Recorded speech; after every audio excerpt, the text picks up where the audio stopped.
Hey there, I'm Roy, and welcome back to my channel. So like I mentioned at the start, this video is inspired by one of Elliot's old videos, so this topic is nothing new. However, the video was posted 2 years ago, and since then, all Golden Tower have received numerous bounce change and even reworks, changing the way they're used.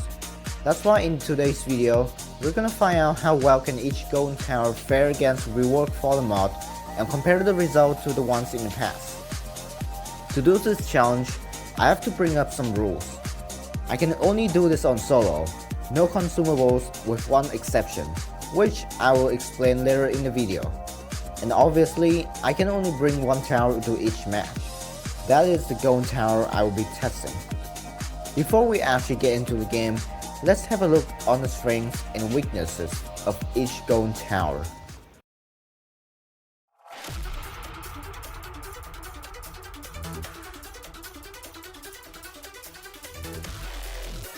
To start off, let's have a look on Golden Scout. Golden Scout has insane early game and good mid game capability, very good cost efficiency, and just overall a very cheap tower to max out for how much DPS it does. However, Golden Scout lacks late game DPS and has mediocre range. But will a tower meant for early and mid game be able to reach the forest wave? Next, we have Golden Soldier.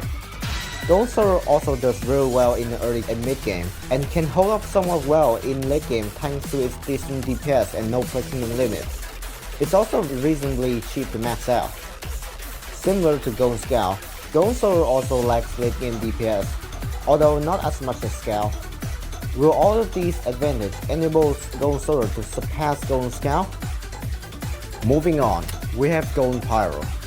Golden Pyro is one of the best splash damage tower in the game, as it has amazing crowd control potential, which helps it do good damage to most enemies in the game and completely stress weaker enemies. It also has the most reliable defense smelting in the game.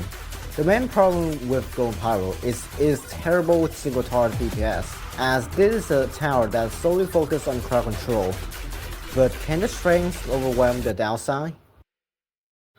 Next, let's have a look at Golden Cowboy. Golden Cowboy is decent in both early and mid game, which is not much compared to other towers.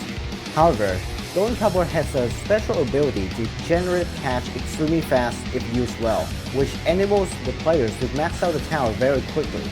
Nevertheless, Golden Cowboy isn't great late game, as it doesn't have enough DPS to compensate for its maximum limit. But will the money generating ability help Golden Cowboy go the furthest?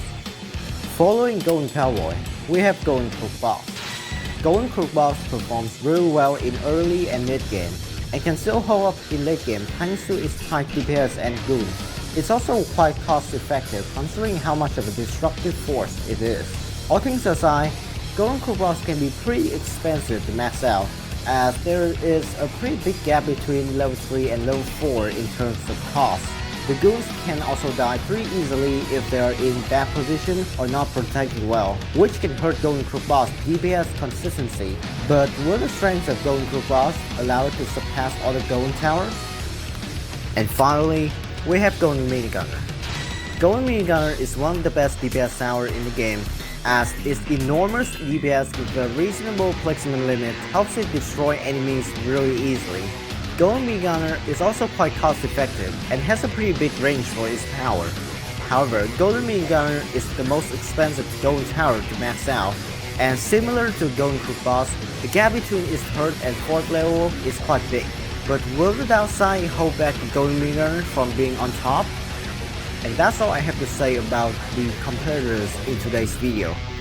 Without further ado, let's get straight into the game.